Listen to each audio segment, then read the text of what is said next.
Praise the Lord. सबका एक बार फिर से स्वागत परमेश्वर के नाम से।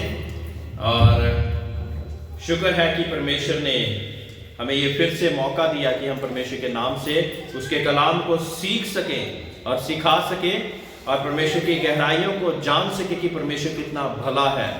Praise the Lord. सो थेसलोनिकियों, दूसरा थेसलोनिकियों उसका पहला बाब और उसका दूसरी आयत से हम आगे बढ़ेंगे परमेश्वर के नाम से। कुछ ना कुछ आज हम परमेश्वर के कलाम से सीखेंगे और याद रखेंगे।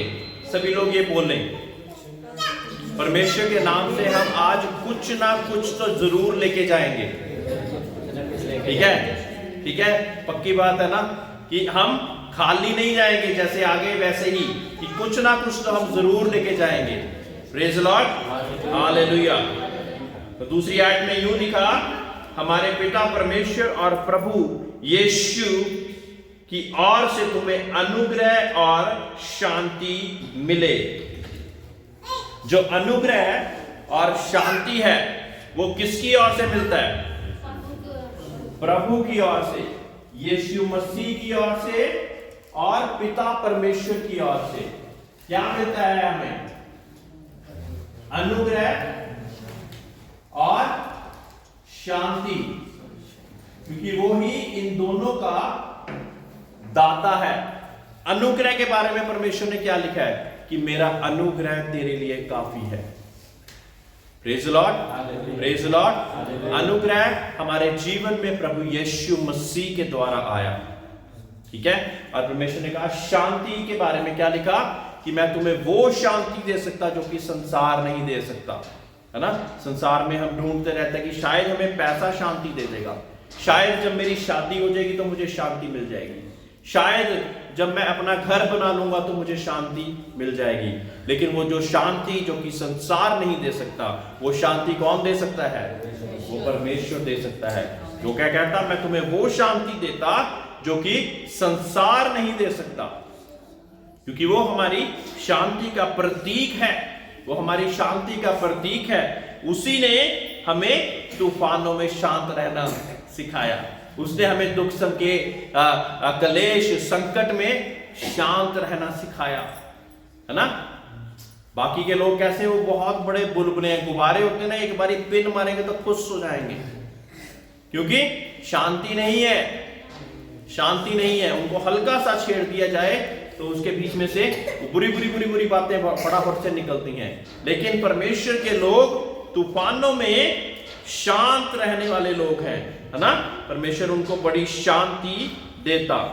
तीसरी आयत में यूं लिखा है, भाइयों तुम्हारे विषय में हमें हर समय परमेश्वर का धन्यवाद करना चाहिए, और ये उचित भी है, इसलिए कि तुम्हारा विश्वास बहुत बढ़ता जाता है और तुम सब का प्रेम आपस में बहुत ही बढ़ता जाता है। मेरे प्रियो, जब हम परमेश्वर में आ जाते, जहां परमेश्वर में आ जाते, जहां परमेश्वर में आ जाते तो हमारा प्रेम बढ़ता जाना चाहिए, है ना। परमेश्वर हमारे बीच में, परमेश्वर यीशु मसीह हमारे बीच में प्रेम ही के कारण आया। तो जब हम परमेश्वर के बीच में होंगे तो हमारा प्रेम बढ़ता जाएगा। प्रेम बढ़ने का क्या मतलब है कि जिन चीजों को दूसरों की हम माफ नहीं कर पाते थे, अब हम माफ करना सीख गए। ये प्रेम का दूसरा स्तर हो गया। परमेश्वर के वचन में लिखा कि जिनको तुम उपहार देते, अगर वो तुम्हें भी उपहार दें तो कोई बड़ी बात नहीं है ना। और जिनको तुम प्यार करते उनको ही तुम भी प्यार करो, जो तुम्हें प्यार करते उनको तुम भी उन्हीं को प्यार करो, तो कोई बड़ी बात नहीं है। लेकिन बड़ी बात फिर है जब हम उनसे भी प्यार रख पाते जो कि हमारी और बहुत अच्छी नजरों से नहीं देखते, हमारे लिए बहुत अच्छा कार्य नहीं करते, हमें शायद कभी बुरा भला भी बोल के चले जाते, ये बात हम किससे सीखते हैं? प्रभु यीशु मसीह से मेरे प्रियो। किसी अपोस्टल, किसी प्रॉफिट से नहीं, लेकिन किससे सीखते हैं? हम प्रभु यीशु मसीह से। क्योंकि जब उसकी पसली में भाला थोपा गया ना, सिर पे कांटों का ताज रखा हो गया, तो उसी ने केवल बोला कि प्रभु इन्हें क्षमा कर, ये नहीं जानते हैं क्या कर रहे हैं। हमें कोई एक बार थप्पड़ मार देता, हमें 6 महीने तक उसकी बात नहीं भूलती, क्योंकि प्यार का लेवल कम है। उसके तक प्यार का लेवल तो हम पहुंचा ही नहीं सकते शायद पूरी जिंदगी में, लेकिन बढ़ने का निश्चय तो करें, है ना। परमेश्वर चाहता कि हम उसमें अंश अंश करते बढ़ते जाएं। जब प्रेम होगा तो हमारी बर्दाश्त की हद बढ़ेगी। क्या बढ़ेगी? बर्दाश्त की हद बढ़ेगी। जब प्रेम होगा तो हमारे जीवन में परमेश्वर उस बर्दाश्त की हद को बढ़ाएगा। उदाहरण के तौर पे जब कोई एक गाली देता था तो मैं 10 सुनाता था, ऐसा पहले हुआ करता था, ऐसा मैं सोच सकता, है ना। लेकिन जब हमारी बर्दाश्त की हद बढ़ी तो हमने क्या किया? हमने उसको, उसकी गालियों को अनदेखा कर दिया, उसके बुरे कामों को बोल दिया कि तू मेरे लिए बुरा कर रहा है, मैं इसके एवज तेरे लिए बुरा नहीं करूंगा। और परमेश्वर के उस स्वभाव को पहन के हम चल फिर रहे हैं। अब हम परमेश्वर के उस स्वभाव को पहनकर चल फिर रहे हैं। बोलिए, परमेश्वर मेरी बर्दाश्त की हद को बढ़ा, है ना। कि जिन लोगों को मैं माफ नहीं कर पाता था, अब मैं उन्हें माफ कर सकूं। बोलिए मेरे प्रियो, ये करना भी है, मुश्किल हो जाता कई बार। उसने तो मेरे साथ बहुत बुरा करा, ऐसे ऐसे ना जोर लगा के बोलते हैं हमने, उसको तो मैं कभी पूरी जिंदगी में माफ नहीं कर सकता। मेरे प्रियो, अगर ऐसा परमेश्वर हमारे लिए सोच लेना, भस्म हो जाएंगे हम इसी क्षण भर में। वो क्योंकि इतना पाक परमेश्वर है, जितना वो पाक है उतनी ही बड़ी धधकती हुई आग भी है वो।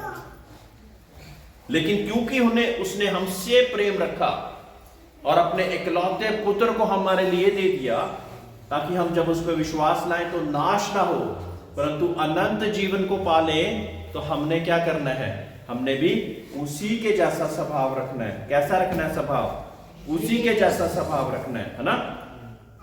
तो अगर मैं बताऊं कि हमारी ये बर्दाश्त करने की हद और ये प्रेम स्टार्ट कहां से होता है, तो मैं बताऊंगा आपको बड़ी खास बात कि ये हमारे घर से ही शुरू होता है। Praise the Lord. कई बार हम बड़े महात्मा दुनिया के लिए हो गए, लेकिन अपने घर के लिए कुछ भी नहीं, फिर कोई फायदा नहीं। हमें अपने घर के लिए हैं, हमारे अपने घर के लिए, हमारी पति के लिए, पत्नी के लिए, हमारे बच्चों के लिए हमें उस बर्दाश्त की हद को बढ़ाना पड़ेगा।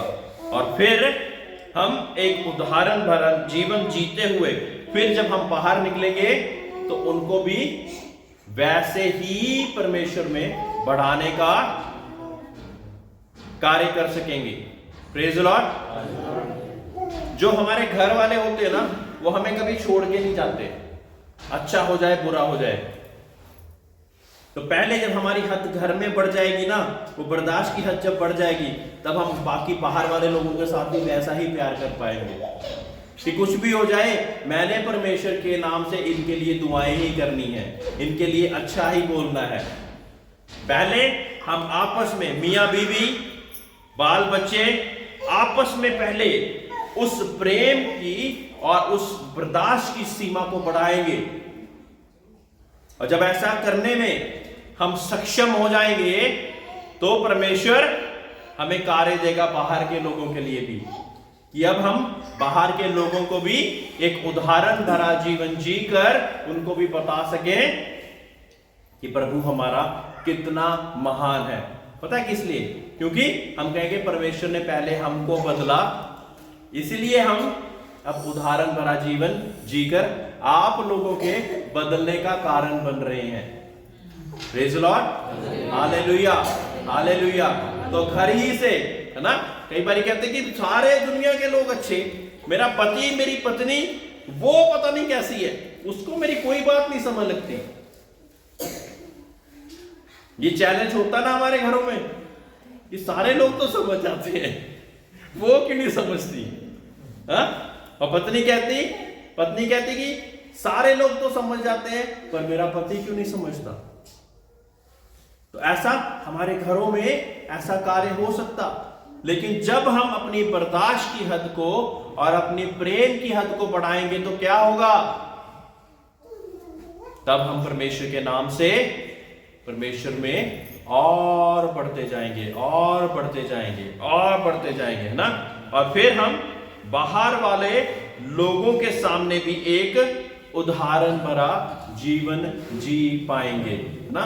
अगर हम अपने घर वालों के साथ सही नहीं और बाहर वालों के साथ सही होते जाएं तो परमेश्वर के वचन, क्या आप सोचते कि आपके घर में कार्य नहीं करना चाहता? करना चाहता ना।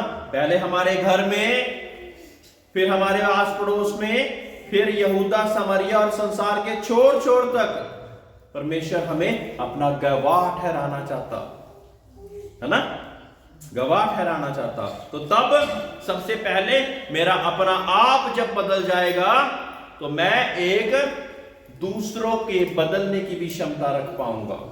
Praise the Lord, praise the Lord, hallelujah. इसी कारण कहते हैं कि जो परमेश्वर के दास दासी लोग होते हैं वो पता नहीं कितने संकट कष्ट कलेशों में से बढ़कर परमेश्वर बढ़ाता है, ताकि मैं आप लोगों के भी प्रॉब्लम को समझ सकूं कि मेरी बहन पर, मेरे भाई पर जब ये सेम प्रॉब्लम आए तो मैं जान पाऊं कि वो कैसा महसूस कर रहा, वो कैसा महसूस कर रही। इसी वजह से फिर मैं बोझ के साथ प्रार्थना करता, और जब मैं बोझ के साथ प्रार्थना करता तो परमेश्वर चंगाई और रिहाई को लेकर आता। Praise the Lord. ये नियम है, ये नियम है जो कि परमेश्वर ने एक तजुर्बे के साथ सिखाया, और यही चीज मैं आपके सामने रख दिया। चौथी आयत में यूं लिखा, यहां तक कि हम आप परमेश्वर की कलीसिया में तुम्हारे विषय में घमंड करते हैं कि जितने उपद्रव और क्लेश तुम सहते थे उन सब में तुम्हारा धीरज और विश्वास प्रकट होता है। मेरे प्रिय, जब संकट क्लेश और ये सारी चीजें आती हैं तो यहां पे ही हमारा धीरज और क्या टेस्ट होता है, धीरज और विश्वास, धीरज और विश्वास। बिना परीक्षा के धीरज और विश्वास कहां से टेस्ट हो जाएगा?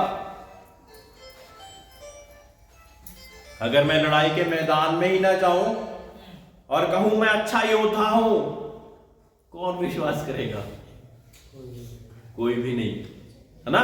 तो जब मैं उस लड़ाई के मैदान में उतरूंगा और 2-4 लोगों को हलाक करके आगे बढ़ जाऊंगा, तब मैं कहलाऊंगा कि एक अच्छा योद्धा। उसी तरह से धीरज कहां पे टेस्ट होगा? जब बहुत सारे लोगों ने मेरे ऊपर बहुत सारी बुरी बुरी चीजें कही और मैं धीरजवान रहा, और कहीं पे मुझे मुसीबत संकट, है ना, पैसे की दिक्कत या ऐसी कोई चीजें में दिक्कत आई, मैं विश्वास में बना रहा, है ना। जब विश्वास में बने रहेंगे वहीं पे तो हमारी परीक्षा है कि क्या हम परमेश्वर पे, अपने जिंदा परमेश्वर पर भरोसा करते कि वो हमारे लिए करेगा। तो धीरज और विश्वास संकट कलेश में, ये देखिए, संकट और कलेश में ही आपका प्रकट होगा कि वहां पे आप धीरजवान है कि नहीं, विश्वास योग्य है कि नहीं, है ना। जब हम विश्वास योग्य ठहरेंगे तो फिर आप परमेश्वर के बड़े काम को अपने जीवन में देखेंगे। बहुत सारी बार क्या होता कि हम पहले ही दिन हार जाते, लेकिन परमेश्वर तो चाहता था कि मैं इसको बड़ा अवार्ड दूं, तगमा कहते ना कि बड़ा तगमे से मैं इसको नवाजूं, लेकिन हम पहले ही दिन हार चुके होते तो कहां से दे। हमने 1 दिन 2 दिन 10 दिन हजारों दिन तक वफादार रहना है, ताकि परमेश्वर ने जो बड़ी आशीष हमारे लिए रखी वो बड़ी आशीष से हमें नवाजे और कहे कि ये मेरे विश्वास योग्य दास, तुझे मैं स्वर्ग राज्य में कबूल करता हूं। Praise Lord, hallelujah hallelujah. तो हमने धीरजवान रहना है, विश्वास योग्य रहना है और परमेश्वर में निरंतर निरंतर हमने बढ़ते जाना है, क्योंकि परमेश्वर के निकट यह न्याय है कि जो तुम्हें क्लेश देते हैं उन्हें बदले में क्लेश दे। अब कुछ लोग हमें क्लेश देते हैं, हमने नहीं देना उनको क्लेश। यहां पे क्या लिखा है वचन में, वो अपने आप देखेगा, परमेश्वर देखेगा अपने आप। या तो हम अपने आप से उसको जवाब दे दें या परमेश्वर को जवाब देने दें। अपने आप से देखेंगे कि परमेश्वर को जवाब देने देंगे, परमेश्वर को देने देंगे, है ना। क्योंकि जब परमेश्वर जवाब देगा तो वो फिर वो कहीं का भी नहीं रह जाएगा। आप तो लड़ाई झगड़ा करके उसको कोई भी फर्क नहीं पड़ेगा। कई बार हम लड़ाई झगड़ा करके वैसे के वैसा वो बैठा होगा और वैसे के वैसे ही उसका काम चल रहा होगा और उसको कोई भी फर्क नहीं पड़ेगा। लेकिन जब परमेश्वर वो बार बार आपसे कलेश करता जा रहा और आप फिर भी धीरजवान और विश्वास योग्य ठहर रहे हैं, तो परमेश्वर अपने आप से उसकी आंख उसकी ओर देखेगी और कहेगी कि मैं इसको बताऊंगा कि इसका क्या होना चाहिए, है ना। तो आपने नहीं उसका बदला लेना, और तुम्हें जो क्लेश पाते हैं हमारे साथ, तुम्हें जो क्लेश पाते हैं हो हमारे साथ चैन दे। हम अगर क्लेश उनसे पाते हैं, है ना, वो हमारे जीवन में क्लेश लेके आते हैं, तो परमेश्वर ही है जो हमें चैन देने वाला, उनको उनका बदला लौटाने वाला और हमको चैन देने वाला, वो ही जिंदा परमेश्वर है। ठीक है जी। उस समय जबकि प्रभु यीशु अपने सामर्थी दूतों के साथ धधकती हुई आग में स्वर्ग से प्रकट होगा, और लिखा है कि उस समय जब परमेश्वर यीशु मसीह एक धधकती हुई आग के समान अपने सामर्थी दूतों के साथ प्रकट होगा, तब उनका न्याय वो अपने आप से करेगा। एक चीज हमने पिछले सप्ताह परमेश्वर से सीखी। एक सवाल हन्ना मैडम ने मुझसे किया कि परमेश्वर ने कुछ लोगों को, वो सवाल पढ़ें जरा। कुछ लोगों को हम देखते, जब तक वो निकाल रहे हैं, कि कुछ लोगों को हम देखते कि दुनिया में वो बुरा कर रहे हैं और तरक्की भी पाते जा रहे हैं। बुरा तो कर रहे हैं लेकिन तरक्की भी कर रहे हैं। क्या सोचते कि ऐसा क्यों होता? और धर्मी जन कई बार हमने परेशान होते हुए देखे। अभी बताता हूं, उसका उत्तर बताता हूं।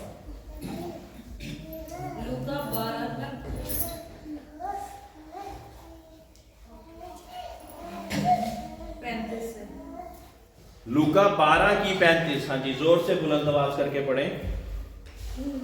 तुम्हारी कमरें बुझी रहें और तुम्हारे दिए जलते रहें, और तुम उन मनुष्यों के समान बनो जो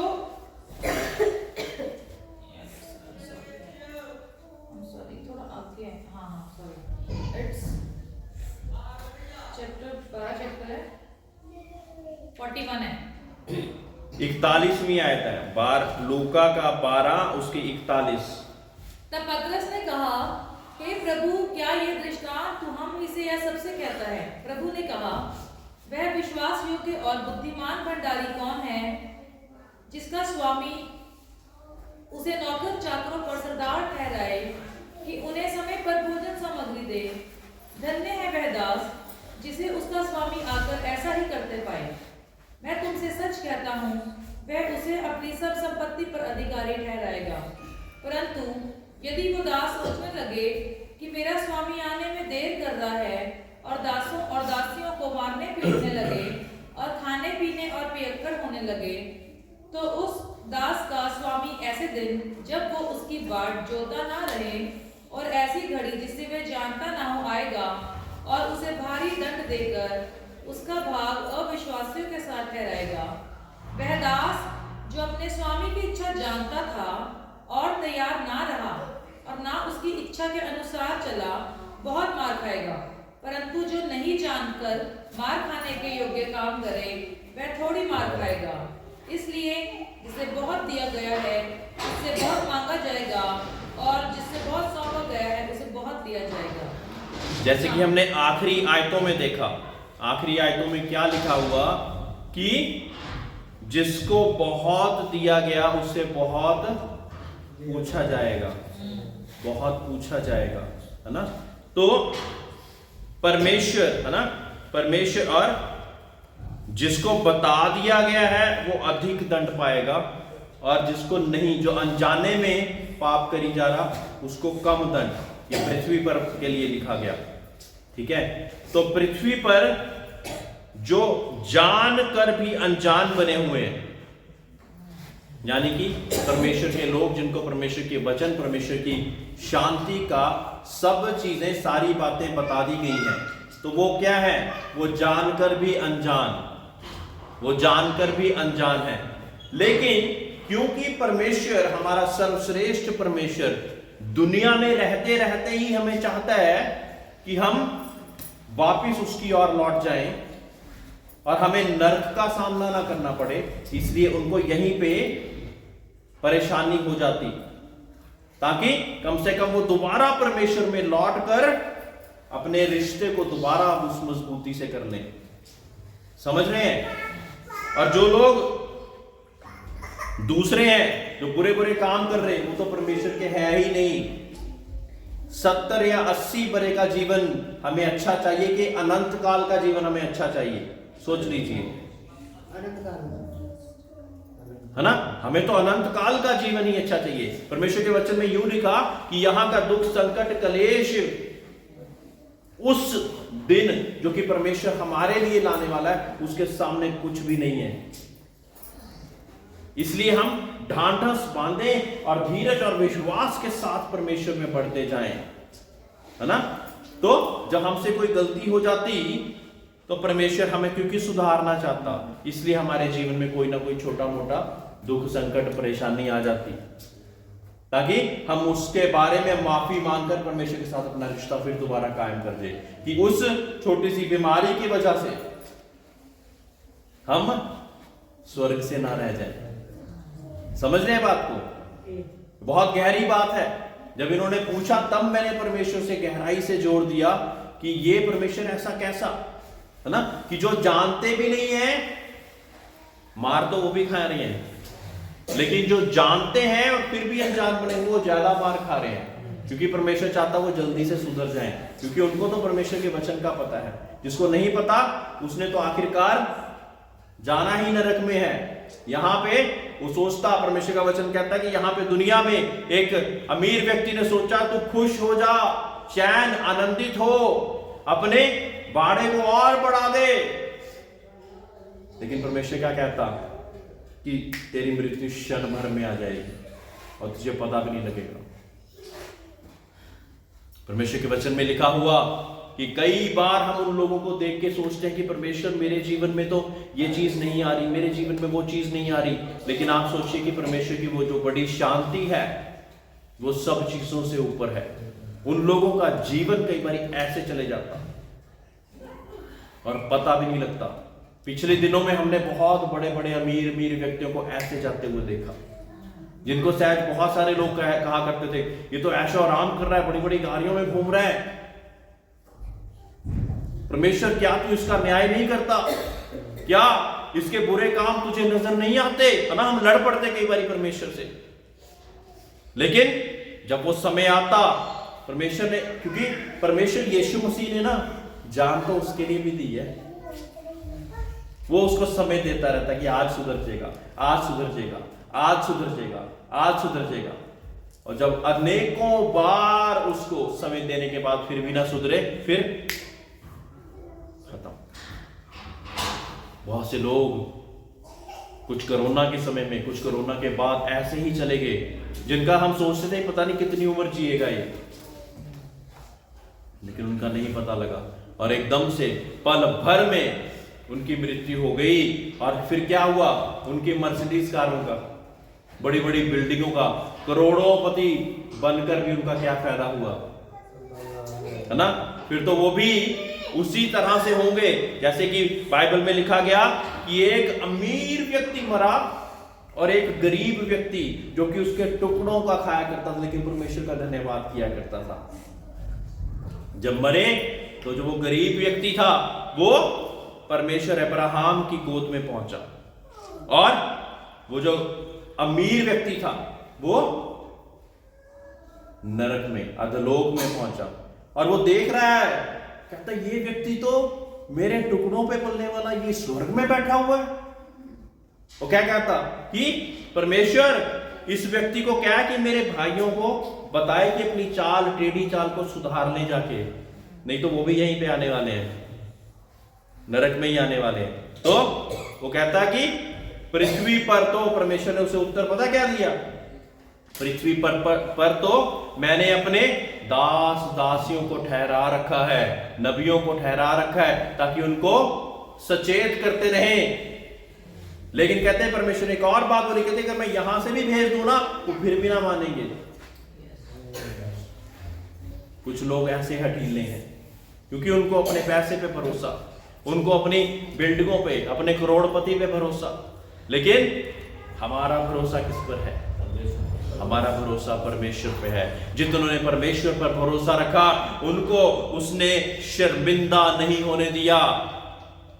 ये समय जो कि हमें लगता कि परेशानी का है, ये क्षण भर का है। जब हम भरोसा रखेंगे, विश्वास रखेंगे तो निकल जाएंगे, क्योंकि परमेश्वर के वचन में क्या लिखा हुआ, चाहे दाईं ओर 1000 और बाईं ओर 10,000 वो विपदाएं भी आ जाएं, तब भी मैं तुझे उसके बीच में से ले जाऊंगा। वो भरोसा रखने वाला परमेश्वर है। इंसान पर भरोसा नहीं, लेकिन वो परमेश्वर पे भरोसा है।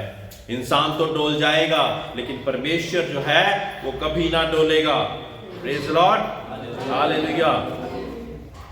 8वीं आयत में, और जो परमेश्वर को नहीं पहचानते और हमारे प्रभु यीशु के सुसमाचार को नहीं मानते, उनसे वो पलटा लेगा। कौन लेगा पलटा? परमेश्वर लेगा, हमने नहीं लेना। वह प्रभु के सामने से और उसकी शक्ति के तेज से दूर होकर अनंत विनाश का दंड पाएंगे। यही बताया ना मैंने, अपने आप से नहीं बताया, ये परमेश्वर के वचन में लिखा हुआ है। अनंत विनाश की ओर जा रहे हैं, लेकिन परमेश्वर हमें छोटी छोटी वो करके हमें सुधार देना चाहता, हमें सोने की तरह निखार देना चाहता, ताकि हम परमेश्वर की ओर बढ़ते जाएं। ये उस दिन होगा जब वह अपने पवित्र लोगों में महिमा पाने और सब विश्वास करने वालों में आश्चर्य का कारण होने के लिए आएगा, क्योंकि तुमने हमारी गवाही पर विश्वास किया, है ना। तो आप लोग जब हमारी इस गवाही पर विश्वास करते तो हम परमेश्वर में बढ़ते जाते, हम परमेश्वर में बढ़ते जाते, निरंतर बढ़ते जाते, बल्कि औरों को भी बढ़ाने का हम कारण बन जाते। इसीलिए हम सदा तुम्हारे लिए प्रार्थना करते हैं कि हमारा परमेश्वर तुम्हें इस बुलाहट के योग्य समझे और भलाई को, हर एक इच्छा और विश्वास के हर एक काम को सामर्थ्य सहित पूरा करे। आप जो यहाँ पे बैठे हुए हैं ना, आप बहुत ज्यादा बेशकीमती लोग हैं, क्योंकि आप परमेश्वर के भवन में तमाम संकट, कलेश, परेशानियों के बीच में से होकर भी उसके लिए समय निकालना सीख गए हैं। समझ रहे हो कितनी बड़ी बात है ये बहुत बड़ी बात है। तो क्या आप सोचते कि वो जो स्वर्गीय परमेश्वर है वो आपको उसके एवज आशीषें ना देगा? है ना। जिसने देखा कि आज इसकी नौकरी थी, इसकी जेब में पैसा नहीं है, लेकिन इसने क्या सोचा कि मैं परमेश्वर के साथ कुछ समय बिता लूं, है ना, एक त्याग के साथ, है ना। जब हमारे पास सब कुछ होता तब हम परमेश्वर को भी भूल जाते। वैसे देखा जाए तो हम सोचते होंगे कि जो अमीर व्यक्ति हैं वो शायद परमेश्वर को बहुत याद करते होंगे। बिल्कुल नहीं करते वो बिल्कुल नहीं करते। उनको अपने पैसों पे, गाड़ियों पे, अपने नौकरों चाकरों पे ही भरोसा है। लेकिन हम धन्य हैं कि परमेश्वर के नाम से हम उसके लिए समय निकाल पा रहे हैं, परमेश्वर के लिए समय निकाल पा रहे हैं, और ये जान पा रहे हैं कि उसके कीमती वचन हमारे कानों में जा रहे हैं, है ना। क्योंकि सत्य को जानेंगे तो सत्य हमें स्वतंत्र करेगा। Praise the Lord. और सत्य जब जाएगा ही नहीं अंदर, है ना, वचन जब जाएंगे ही नहीं अंदर, तो स्वतंत्रता कहां से आ जाए, है ना। तो जरूरी है कि हम परमेश्वर के वचनों के बीच में निरंतर निरंतर बढ़ते जाए। आखिरी आयत पढ़कर हम समाप्त करेंगे, ताकि हमारे परमेश्वर और प्रभु यीशु मसीह के अनुग्रह के अनुसार हमारे प्रभु यीशु का नाम तुम में महिमा पाए और तुम उसमें। मेरे प्रियो, ये बहुत बड़ी बात है। परमेश्वर चाहता कि हम, हमारे कारण परमेश्वर का नाम महिमा पाए, और फिर जब वो हो जाएगा ना, तो हम भी परमेश्वर के साथ एक महिमा के पात्र हो जाते हैं। परमेश्वर चाहता कि हम भी उसके साथ एक महिमा के पात्र हो जाए। जब हमारा शरीर एक भावते हुए बलिदान के अनुसार परमेश्वर के सामने आता, जब हमारे जीवती पत्री जब मर जाएंगे, तो परमेश्वर की उपासना हम खाक करेंगे। जीवते जी हमने परमेश्वर की उपासना करनी है, उसकी हमदो परस्तिश करनी है, उसके नियमों के अनुसार चलते रहना है, और तब हम अपनी आशीषों को परमेश्वर से हम कह सकते कि परमेश्वर, मैं तेरे साथ वफादार चल रहा हूं, चल रही हूं। तेरे वचन में यूं लिखा कि जो तेरे ऊपर भरोसा रखने वाले हैं वो कभी शर्मिंदा ना होंगे। परमेश्वर, तू मुझे शर्मिंदा ना करना। तो आप क्या सोचते कि ये प्रार्थना परमेश्वर नहीं सुनेगा? वो जरूर सुनेगा, निश्चित सुनेगा वो। Praise the Lord, hallelujah, hallelujah. सभी लोग खड़े हो जाए।